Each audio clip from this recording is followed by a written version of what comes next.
ভারত ৩টি পরিকল্পনা নিয়েছে শেখ হাসিনাকে বাংলাদেশে রিলিভেন্ট করার জন্য, আবারও বাংলাদেশে ফেরত পাঠাবার জন্য।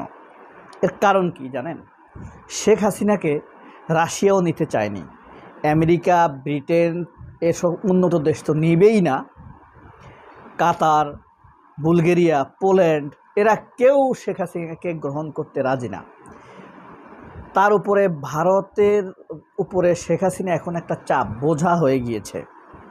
এই কারণে কোনো একটা বিশৃঙ্খলা তৈরি করে, কিছু একটা করে শেখ হাসিনাকে বাংলাদেশে ফেরত পাঠাতে চায়।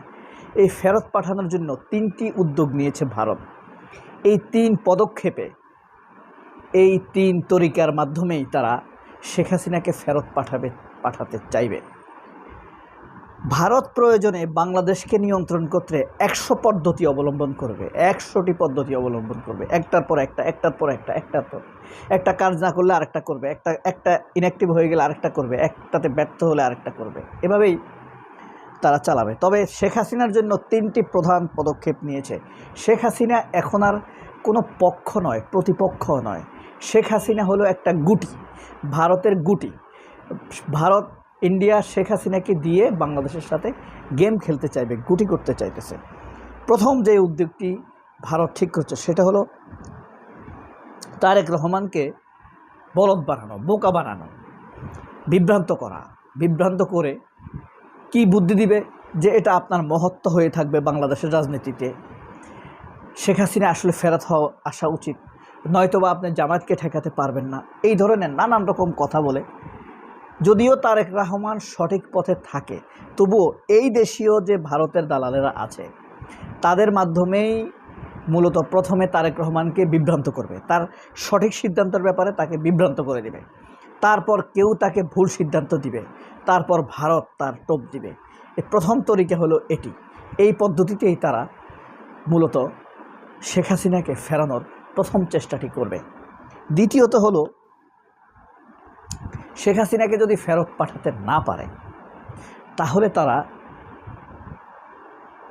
আওয়ামী লীগকে, সন্ত্রাসী লীগকে রিলিভেন্ট করার চেষ্টা করবে। শেখ হাসিনা তখন আরেক বুদ্ধি করবে তারা, ঠিক আছে শেখ হাসিনাকে তো ফেরানো যায় না, একটা গণতান্ত্রিক দল 20% 25% তাদের সমর্থক, তাদেরকে তো নাই করে দেওয়া যায় না, এটা অগণতান্ত্রিক হবে। যদিও তারেক রহমানের এই ব্যাপারে সিদ্ধান্ত থাকুক, অথবা কেউ বিরোধী দল এনসিপি তারেক রহমানকে যদি ভালো পরামর্শও দিয়ে থাকে, তবুও এটাকে নিতে দিবে না।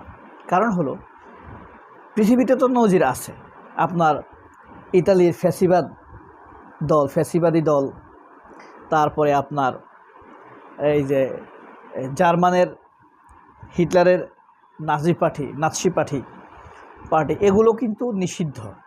পৃথিবীতে আরও অন্তত 17টি দল আছে যেগুলো নিষিদ্ধ, যারা ক্ষমতায় ছিল। এই জিনিসগুলো সামনে আনে না বাংলাদেশের সুশীলরা। তখন এই জিনিসগুলোকে ভুলিয়ে দিয়ে তারা বলবে একটি বড় রাজনৈতিক দল, এটাকে বন্ধ করে রাখা উচিত নয়। অথচ এটা বলবে না যে এই দলটি এখনও ক্ষমা চায়নি, অনুতপ্ত হয়নি, অনুশোচনা করেনি। এইভাবেই দ্বিতীয় পদ্ধতি অবলম্বন করবে তারা, কোনো না কোনোভাবে তারা রিলিভেন্ট করার চেষ্টা করবে। প্রথমে যে বললাম, তারেক রহমানকে বোকা বানিয়ে শেখ হাসিনাকে ফেরত পাঠানোর চেষ্টা করবে, আইনকে বৃদ্ধাঙ্গুল রেখে। দ্বিতীয়ত হলো, লীগকে পুনর্বাসনের চেষ্টা করবে। তৃতীয়ত হলো, বিশৃঙ্খলা সৃষ্টি করবে। তেল নেই, গ্যাস নেই, অর্থনৈতিক সংকট, বাজারে পণ্য নেই, মুদ্রাস্ফীতি, টাকা আছে কিন্তু জিনিসপত্র পাওয়া যাচ্ছে না, চিকিৎসার দুর্গতি। এই যে বাংলাদেশে ভারতের যে উইংসগুলো আছে, এই উইংসগুলোকে ব্যবহার করে দেশে বিশৃঙ্খলা, তো পুলিশের ভিতরে ভারতপন্থী আওয়ামী লীগের অসংখ্য লোক আছে, তাদেরকে দিয়ে মারাত্মকভাবে বিভ্রান্ত তৈরি করবে তারা। এরপরে বিচার বিভাগে ভুল রায়ের মাধ্যমে বিভ্রান্ত তৈরি করবে। তেল গ্যাস দিয়ে মানুষের মধ্যে ক্ষোভের আগুন ফুঁসিয়ে দিবে। এটা একটা বিশৃঙ্খলা, ভারতের একটা মারাত্মক তরিকা কিন্তু। এরপরে সচিবালয় বিশৃঙ্খলা তৈরি করবে, দুর্নীতিবাজদেরকে উস্কানি দিবে দুর্নীতি করার জন্য।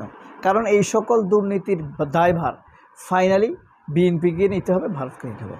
এবং খুব সম্ভব হলে জিয়া পরিবারের কাউকে দুর্নীতিতে আষ্টেপৃষ্টে করে ফেলবে তারা।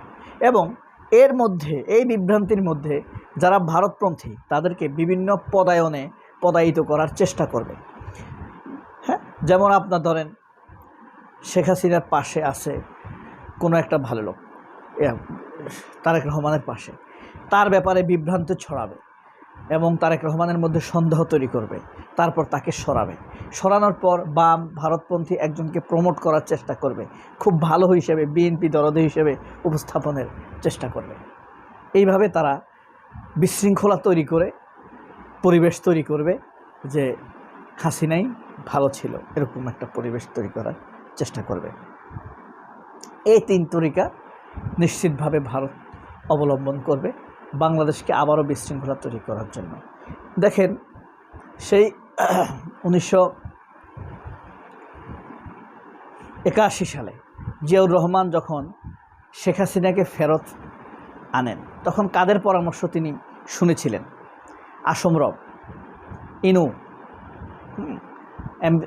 ইন্ডিয়ান রাষ্ট্রদূত ইন্দিরা, ঠিক আছে, এরপরে বিএনপির ভিতরে থাকা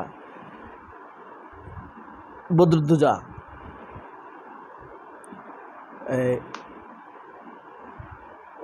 ওবায়দুর রহমান, KM ওবায়দুর রহমান, শাহেদা ওবায়দের বাপ, অলি আহমেদ, সুমিন ফারহানার বাপ, এদের পরামর্শেই তখন শেখ হাসিনাকে দেশে আনার পথ তৈরি করেছে।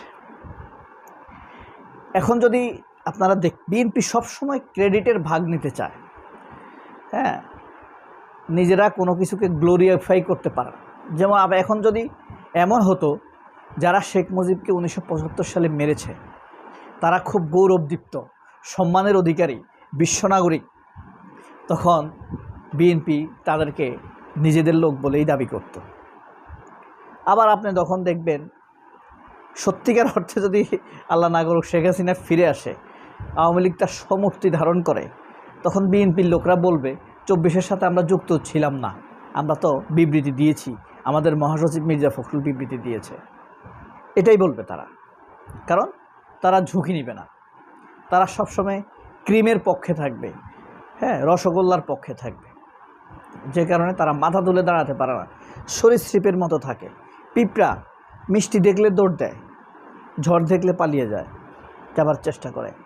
পিঁপড়া মাথা তুলে দাঁড়াতে পারে না বেশি সময়ের জন্য, খুব অল্প সময় তুলে থাকতে পারে। মাথা তুললেও সে মাথা তুলে চলতে পারে না, চলতে হলে তাকে মাথা নিচু করে চলতে হয়। মির্জা ফখরুলরা এমনই। তাহলে এই 3 তরিকায় কি সফল? আরও অনেক পথ আছে, তারা অনেক পথ নেবে। তারা যদি শেষ পর্যন্ত না মানে, কোনো কিছুকে না পায়, তাহলে